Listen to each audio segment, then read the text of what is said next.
Okay, so let's get started with our with the PowerPoint, which we discussed last time, right? So last time we looked into the technique microarray, and we also went over some definitions in bioinformatics.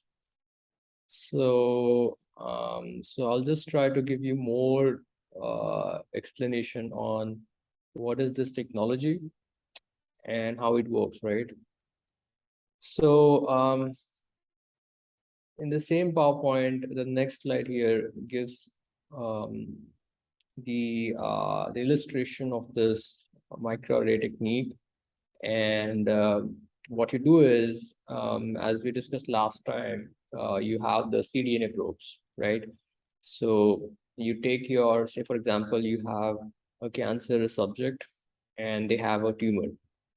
So you isolate their tissue, you isolate their RNA, and then you convert that to cDNA. Okay, so normally for the microarray analysis, you need to have a match. A match is a normal sample, right? So in this slide, the blue cDNA is a normal sample, and the yellow is your tumor sample. So these are cDNAs, right? So complementary DNA. So you take your mRNA and then you convert that to cDNA, and this is the cDNA which you will be using for your chip, right? So yeah, then you from our previous slide, we know that we need to have fluorescence, right? So more the fluorescence, more is the expression of these cDNAs. Less the fluorescence, less is the expression of these cDNAs.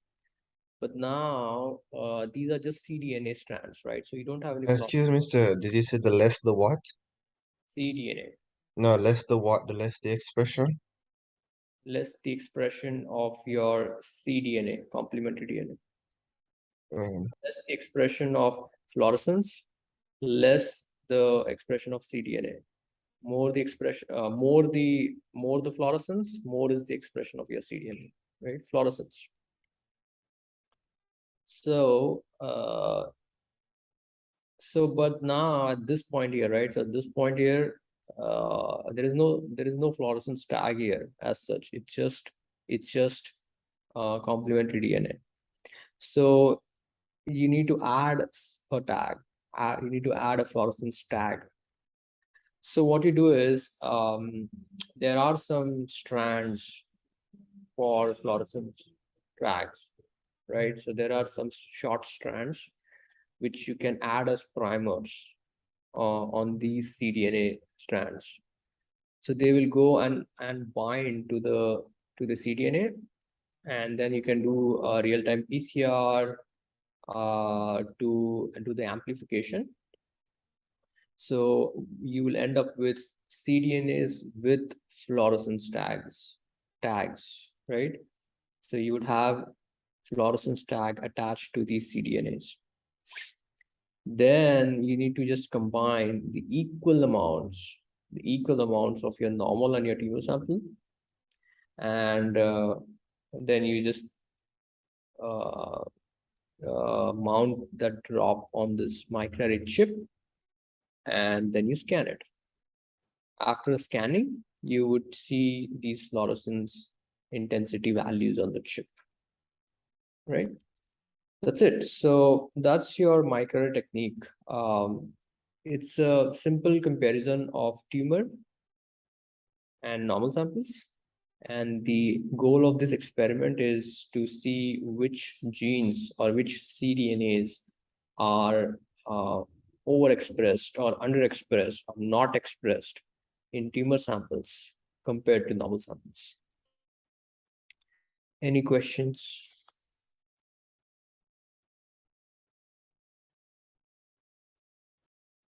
Questions? Good. Wait, you said it's testing what exactly is expressed in the tumor versus normal samples? Yeah, exactly. We want to test if which genes or which cDNAs are overexpressed, underexpressed, or not expressed in tumor samples compared to normal samples. Okay.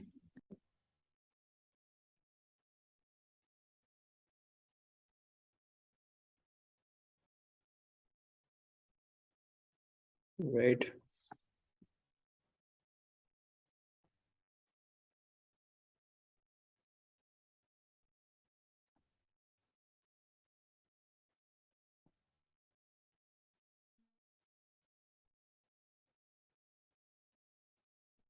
Okay, so this is another explanation of this technique. So what you do is you have this chip, right? So this is like a platform, it's called as chip. And on this chip, you have these strands, these are called as probes, right? Probe 1, probe 2, probe 3, probe 4, probe 5. And these probes are nothing but the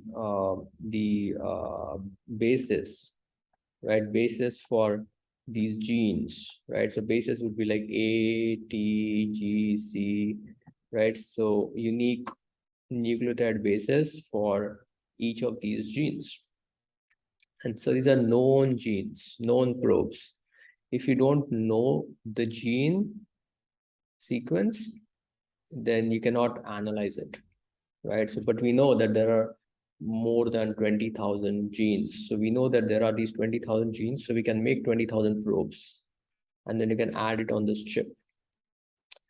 The next thing you do is you take your cDNA, complementary DNA, for your say tumor sample, and then you take cDNA for your normal sample, right? Normal tissue and tumor tissue. Then you combine them, right? So you combine your cDNAs for cancer and for your normal, and then you add it on this chip, right? You add it on this chip. So the idea is this complementary DNA, it's complementary. So it's called cDNA, right? Complementary DNA. That means it is supposed to bind to its uh, to its uh, um, to its complement, right? So its complement strand, right? So for example, if the probe is ATGC, the complementary DNA to bind on this probe would be TAG,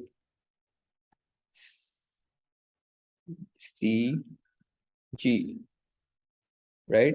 So A binds with T, T binds with A, G binds with C, and C binds with G. So this would be your cDNA, and this would be your probe, right? So this process is called hybridization, right? Hybridization is the process uh, where the cDNA binds to its complementary strand. And you know that these cDNA are fluorescence tag, right? So there is some tag here, right? So if this cDNA binds to this probe, there would be a fluorescence tag attached to this cDNA. Now, after this hybridization process is done, you can you can you can throw some light on this, right? So you can throw some light, and this fluorescence tag would emit this light, right? So it will emit some fluorescence light once you throw some light on this tag, right? So it will excite. And this emission you can capture, and it's called as a fluorescence intensity. Fluorescence intensity. Based upon this intensity value, you know how much is the expression of this cDNA.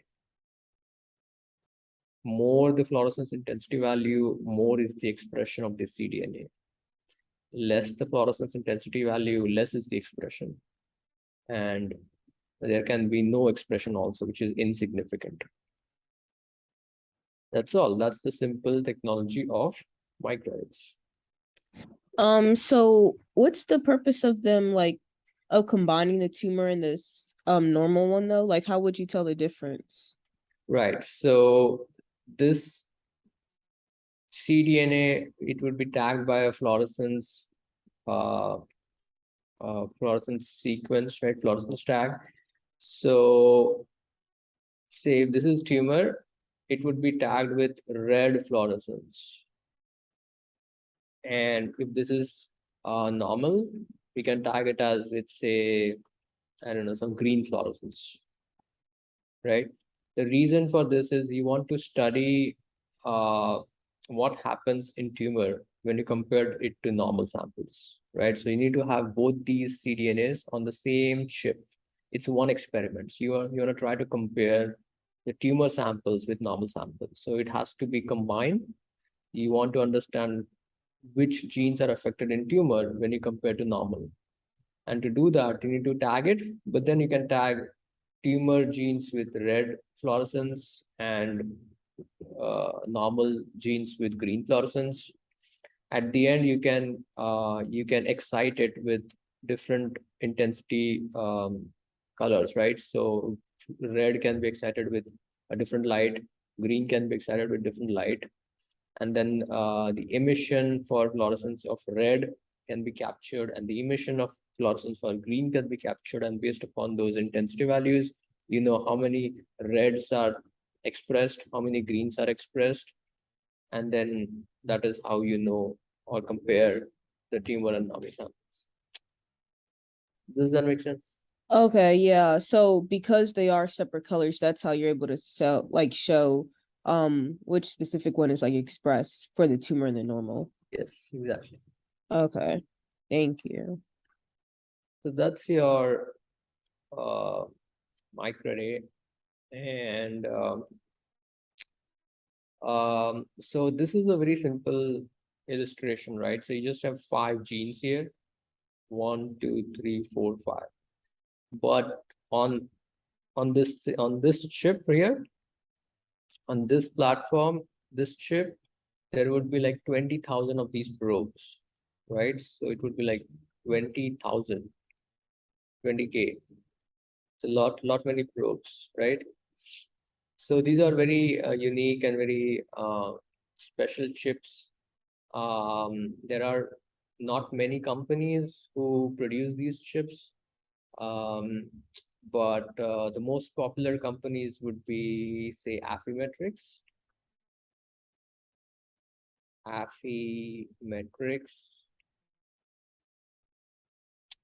or there can be Agilent, right? Agilent, or there is another company called Nimblegen.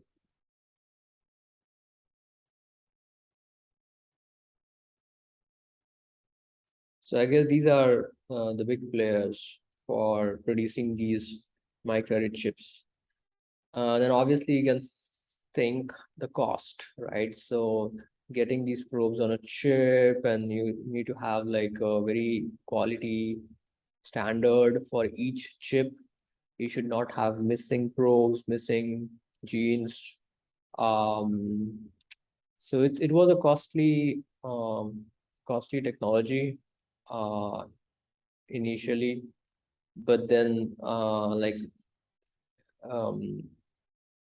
somehow like more people started getting involved with developing these chips, and people try to use different materials, right? Different materials for making these chips, and they also tried to bring in these robotic arms for efficient um,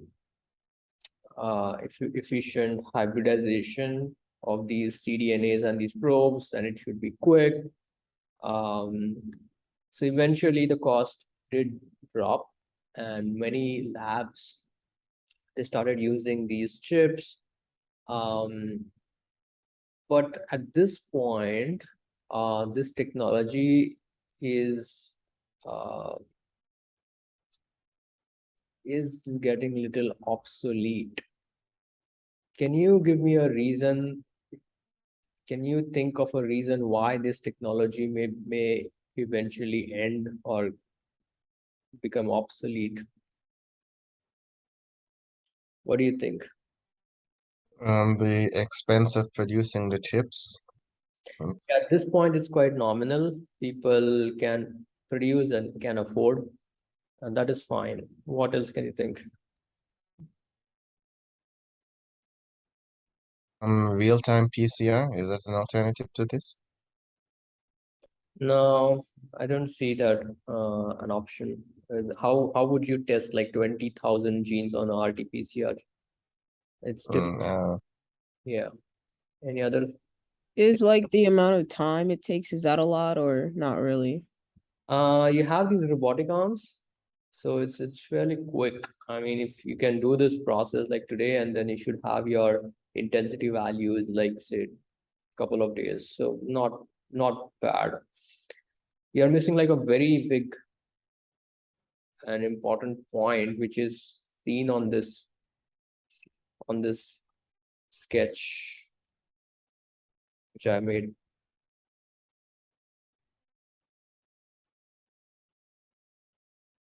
Any guesses?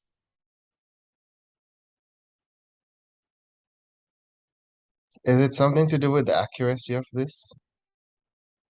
Yeah, close enough. Accuracy, yeah, a little bit more on that. Okay, is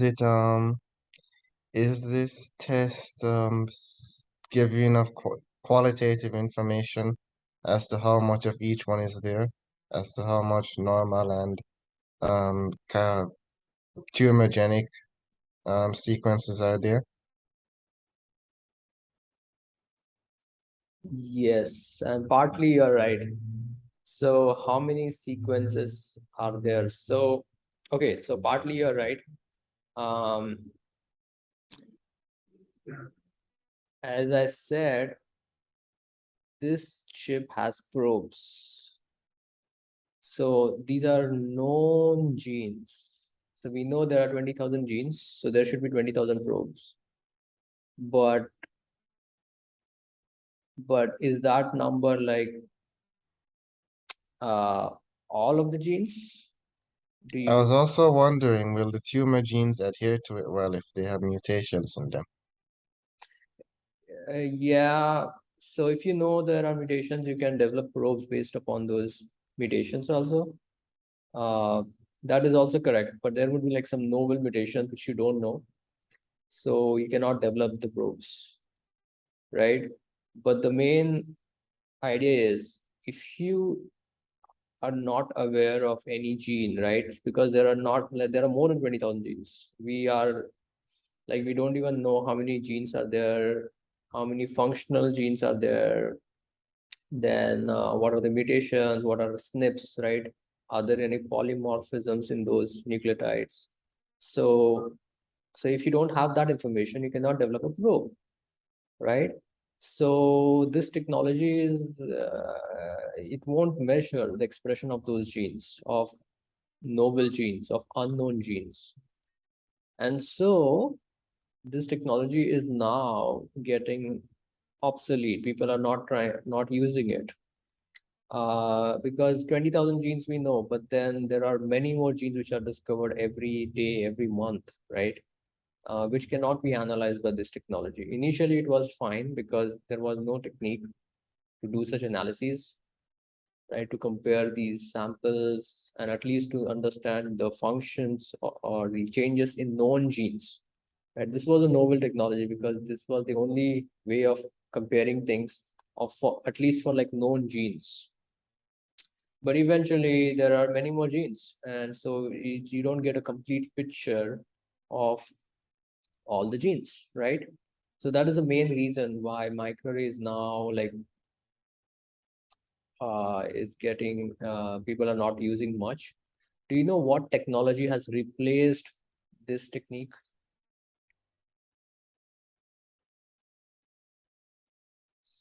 What is the replacement for this technology now? Any guess?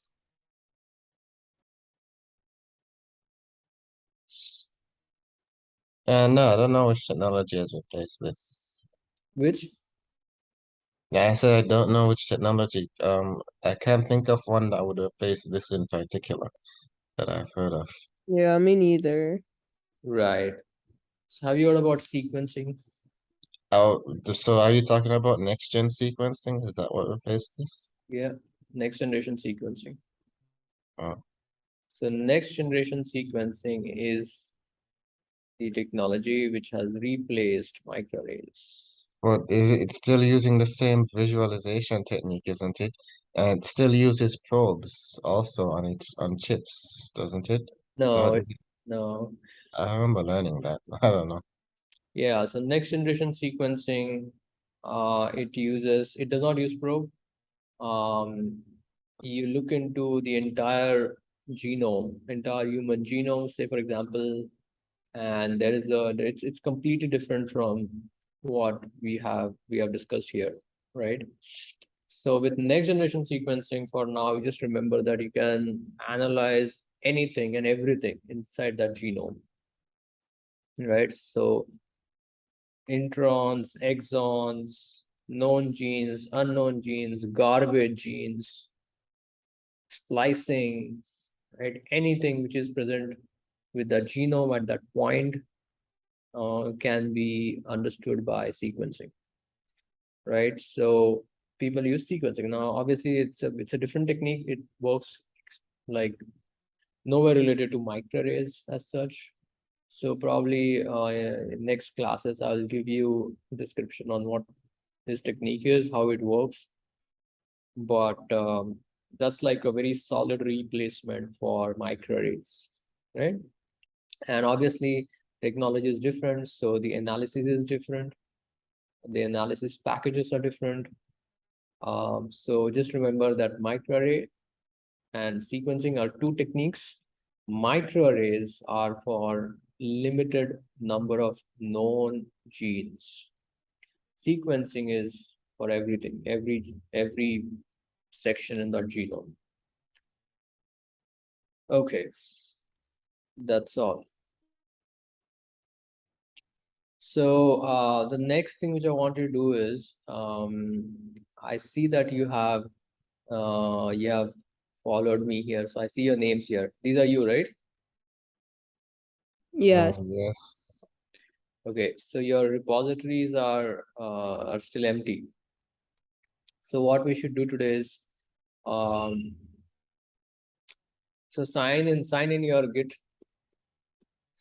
GitHub account.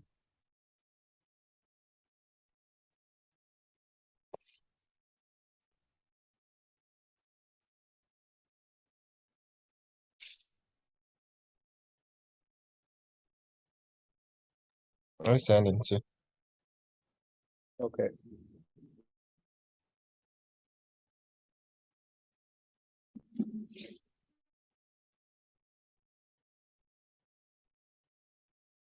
Okay, so now once you sign in, you can go into your into this right tab here, and you see plus sign here, and you create a new repository. Create a new repository, and everything should be default, right? Don't change any options in this repository, but you just have to name this repository. So name it as um, our class name, which is what is our class code? 620 341, right? So 341. So just type in uh, bioinformatics 341 and do it fall 2022. Yeah, this name.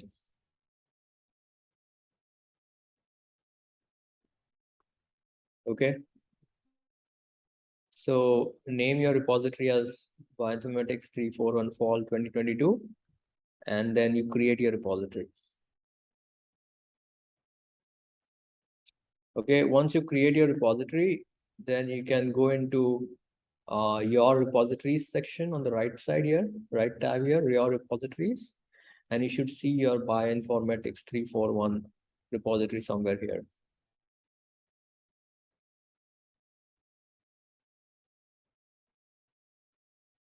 Right? So you should see this page in this repository, Bioinformatics 341 Fall 2022. So now you see an option here, uploading an existing file. So this is the option which you'll be using to upload the in-class assignments or anything which would be with analyses, right? So upload an existing file. So are we good so far? Are you on this page? Yes, sir. Yes. Okay. So now to do an upload, I want to give you your first file, right? So let's do this. Let's open a text document, text edit, right? So in the text edit or any of the notepad document, do a hashtag and say test document or GitHub. Okay, so just type in the statement. This is the test document for GitHub. Save it as test upload dot text on your desktop or your documents, right? And now you go back to your upload an existing file and you just choose this file here, test upload.rtf or text document, and then you do a commit changes. So once you commit it, then you should be able to see this file in this repository.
Okay.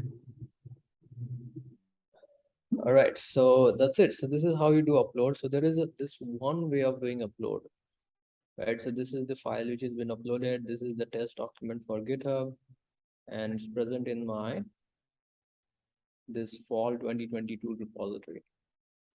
So this is just one way. You can also do this upload or pushing files through your installed Git um, Git software, right, from your locally, right? So you can do this locally or you can do this with your browser. So we will just try to upload these files through our browser, which is the easiest way, right? But if you're coding in your, say, platform, uh, uh, then you can push things, right? You can push or commit things from directly from your from your programming platform. So okay, so now I'll just go back and check if you have any repositories here. Okay, so I can see your repository. This is good. And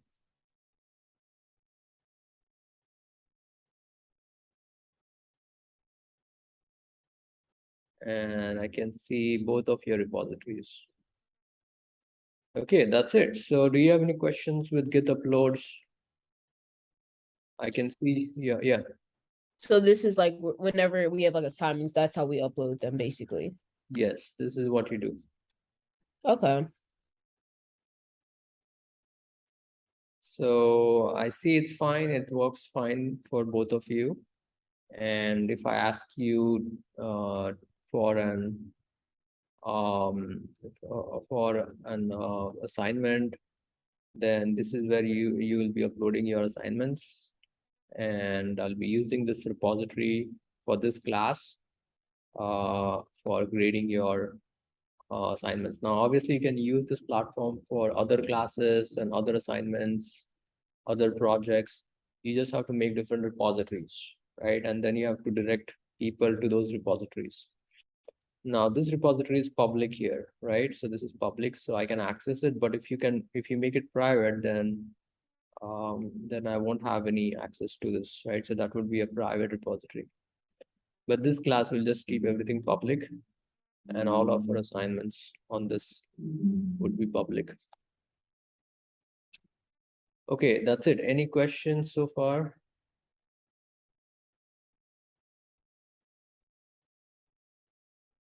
Okay. So this is done.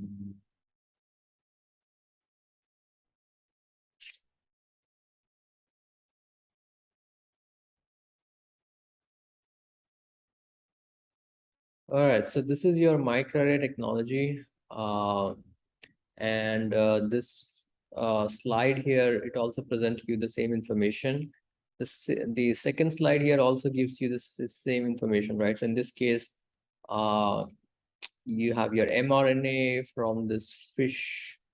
I guess it's the zebra fish model, and then you convert that to cDNA with reverse transcription.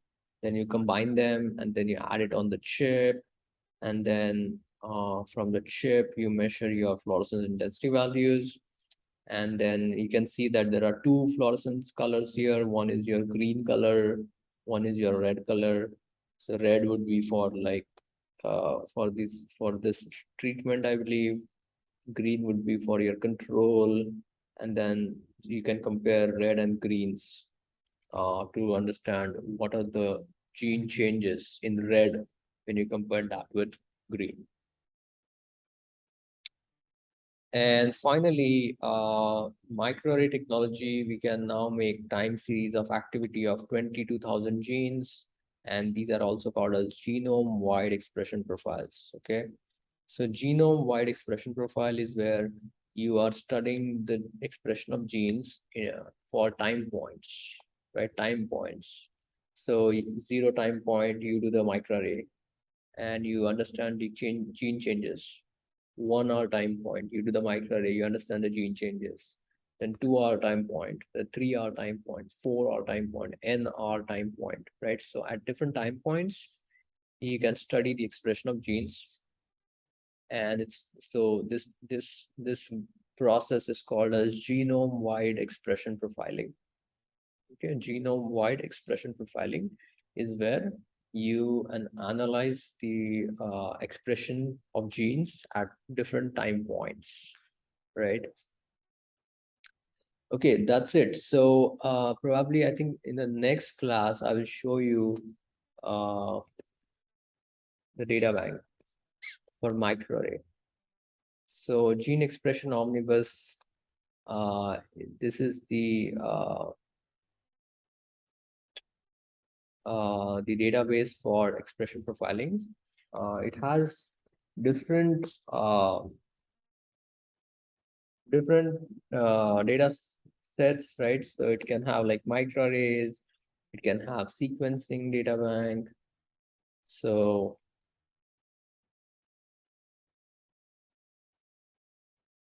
it's just not microarrays, right? So this is the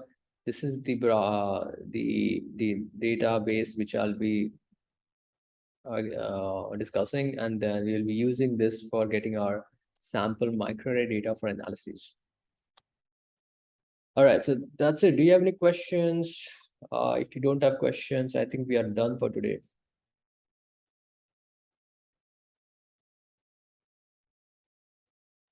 Okay, thank you. Have a nice day, sir. You too. Bye. Bye.